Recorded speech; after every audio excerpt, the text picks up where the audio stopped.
Okay, fight fans, friend to the room on the line, special guest joining us now, Mr. Jojo Diaz. What's up, brother? What's going on, guys? What's going on? Listen, man, thanks for joining us. Not only, in my opinion, you're one of the best dressed boxers. You know, lately, you've been in shape all the time. The Rock mentioned it on off air, like you're ready to fight all the time. So, Cepeda's your next opponent. How do you feel about being in this lightweight division? There's so much going on. I mean, you've been sharing a ring with some of the big names in the sport.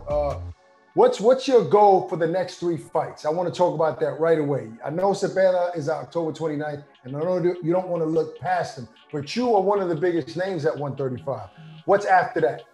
Oh, after that, man, I'm going after the titles again. I want to go after the titles. I want to beat the shit out of Cepeda and get rid of him, and then after that, you know, fight for the titles again. I look back at my film with the Devin Haney, and there was a lot of unnecessary, you know, moments where I was just being there and not being I was being inactive, and I should have been active a lot more. So, you know, I studied a lot of film, and I'm very, very focused. I'm very, very determined to, you know, get back at the limelight and showcase to everybody that I'm one of the best in the world at 135 pounds. So this guy with this fight with William Zepeda, I know he's a very, very tough fighter. Yes. He applies a lot of pressure and stuff like that. But like I said in previous interviews, man, there's levels to this boxing game, man. And this guy Cepeda, he don't know what he's in for a rude awakening, that's for sure.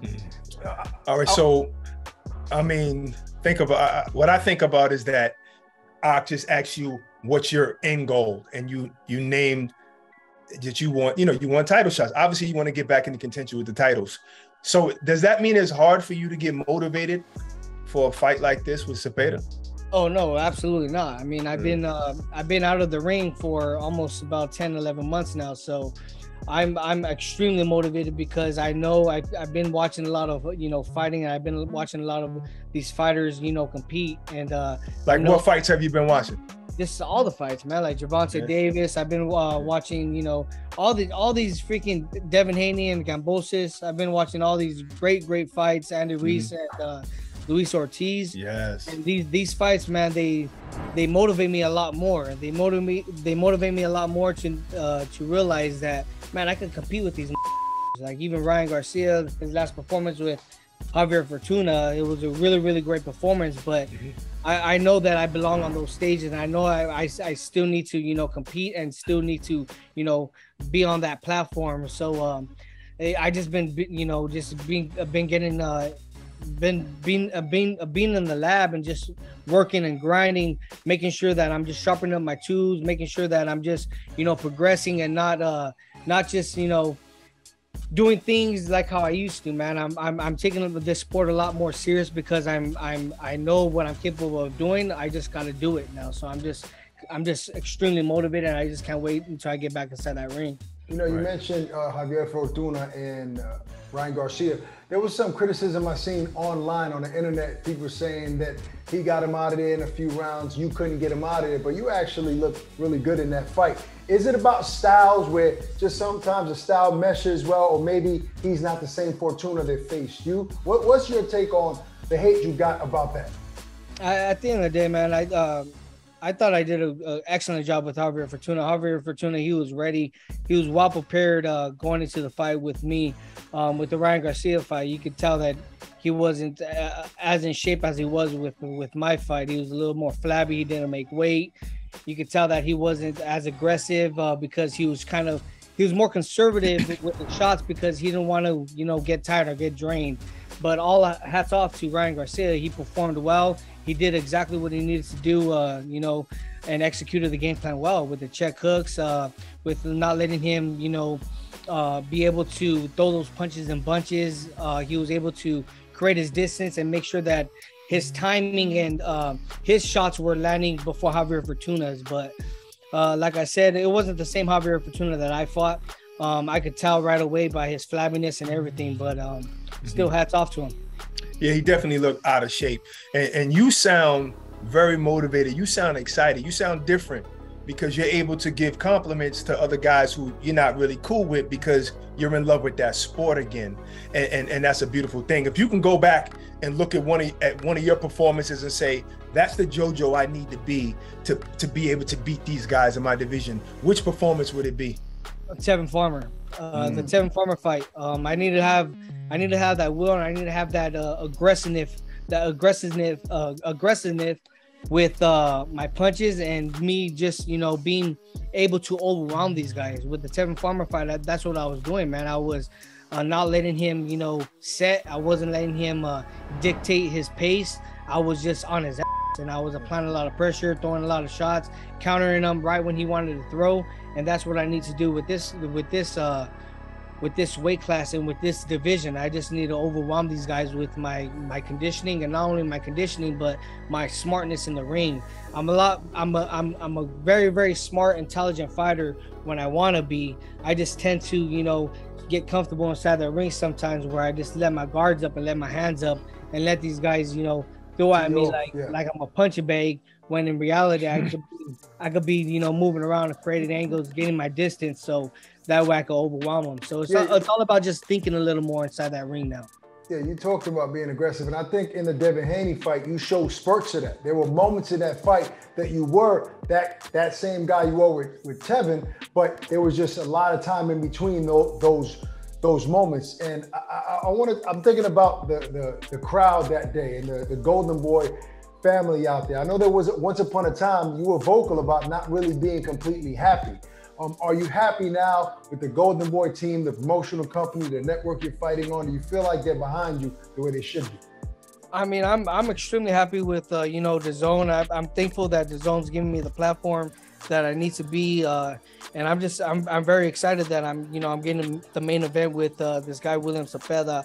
I just feel like I deserve more, man. I'm a good fighter, and I feel like I'm the type of fighter that is willing to fight the best type of guys. I'm willing to fight the best in my divisions. I'm willing to fight the best in the world. So give me those fights. Make sure that I have those fights, because, like I said, man, I'm only 29 years old. So I want to make sure that with the time being in the rest of my career, I got about like 4 or 5 more years probably in this boxing world. So I want to make sure within that time frame, man, I'm still fighting the best, and I'm getting the fight fans what they want to see by delivering great fights, and by delivering the fights that people want to see. That me just fighting the best fighters in the world. I want to follow up on what you just said. 4 or 5 years, so maybe 35-ish. JoJo wants to bow out. So many fighters have that plan. They set that goal, and normally it doesn't happen. They always go long, and then they really want to go.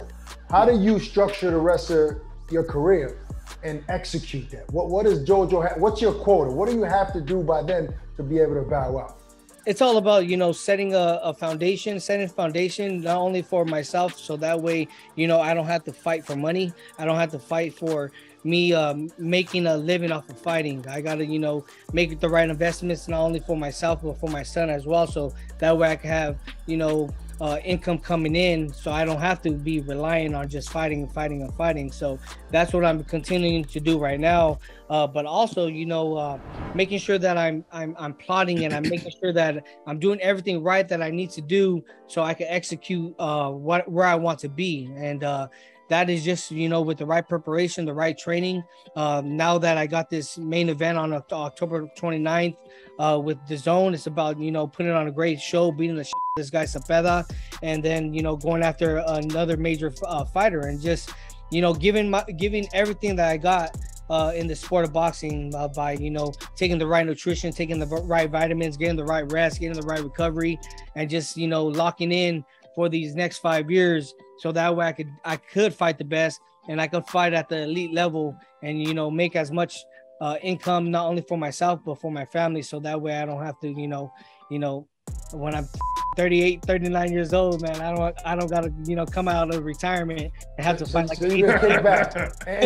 And remember, you still gotta have a budget to shop the way you like to shop. So you gotta make some right investments. That's right. I like two less Gucci shirts, maybe 2 less Gucci shirts a year. Save you about 20 grand. That's it. Listen, you mentioned earlier how, you apply pressure, but also that you can box. I think people forget that you're an Olympian. You know what I mean? So I know, like with certain fighters like Gabriel Rosado, he was known as blood and guts going forward, but he also showed that he can box against guys like Luis Arias. But sometimes he tends to, I think he feels to make, like he makes a mistake and fights one way instead of adjusting during the fight. Do you feel like maybe sometimes in your fights, you've done that? You can do both, but you got stuck doing one style? Yeah, you know what? It's funny that you say that, because how you were saying that I was a former 2012 Olympian, and sometimes in the back of my mind I forget that as well. I want to be this kind of aggressive type of fighter that's just, you know, putting my hands up and trying to overwhelm them, and just, you know, getting hit unnecessary for unnecessary reasons, because I just want to be in that action, and I tend to get lazy. And it's a good thing that I'm able to realize that, and I finally realized that, where I'm like, man, there's no need for me to, you know, be sitting in the pocket and getting hit and letting these guys look like they're doing something. In reality, they're not, but it's still, in the judge's eyes and in the public eye, it looks like they're being active. So why should I even be in the pocket like that? So I just went back to my old ways. I've been, you know, practicing just, you know, countering, moving around, creating my angles, just like how I know, man, because it's already set in the back of my mind. I just got to re-trigger that, so that way I'm able to execute it when it comes fight night, and that's what I've been doing this whole time during this training camp. Do you think it has a lot to do with condition in terms of preserving some of your energy in the pocket and not being as active to make sure you don't gas out? Do you think that if you was in supreme condition, that you can be active for 12 rounds if you had to be? Does that have anything to do with it? I don't think it's the conditioning. I just think that it's my ego, man, because I'm like, man, these can't hurt me or anything like that, so why not, you know, just let them throw at me, and I could, you know, try to create an angle and land a good shot and stuff like that, and 1 or 2 shots. But in the meantime, I'm getting hit with like 10 or 15 shots. I mean, they're not landing flush or anything like that, but it looks they still look active. They still look like they're being beneficial. So and then I land like 2 or 3 clean shots, but in the midst of it, I already got hit with 15 shots. So it's kind of like it's not bouncing out right. You're never too late to reinvent yourself or go back to the skill set that you know that you already had, like Danny Garcia just did recently. You know, I think sometimes too the media kind of helps influence fighters as well, because they'll say, oh, I know so-and-so, I know Jojo's gonna go and bring the pressure, and then that programs you like, yeah, that's right, I'm gonna go in there and I'm gonna pressure this kid. Exactly. Meanwhile, that might not be the best fight for you. Exactly. Yeah. I mean, because I wouldn't say. Barack is blaming it on Chris Mannix and Sergio Moro. Not any of that, man. It's myself, but I wouldn't say like I'm like I'm a one-shot hitter quitter, but I do have decent power where I do, you know, hurt my opponents and shock them and stuff like that with my power. But the thing is, I just sometimes tend to think that I'm able to, you know, knock these guys out with just one shot and stuff like that, and I get lazy instead of actually just doing what I got to do and just outbox these man, because I'm a smart fighter inside that ring. I just got to, you know, bring it out. Well, we're looking forward to seeing that smart fighter, and look, it's always exciting to watch you in the ring. We'll be tuned in definitely against Cepeda, man. Thanks for taking the time, champ. Good talking to you. Appreciate it. Introducing the new DAZN Boxing Show podcast. No matter the time or the place, getting your boxing content has become easier than ever. Tune in as we give you exclusive insights, predictions, fight night recaps, and more alongside the biggest names in the game. All for free. Available globally every Thursday across all audio streaming platforms, and with new episodes dropping weekly to give you the latest news. Just type in the DAZN Boxing Show podcast, listen in, and enjoy.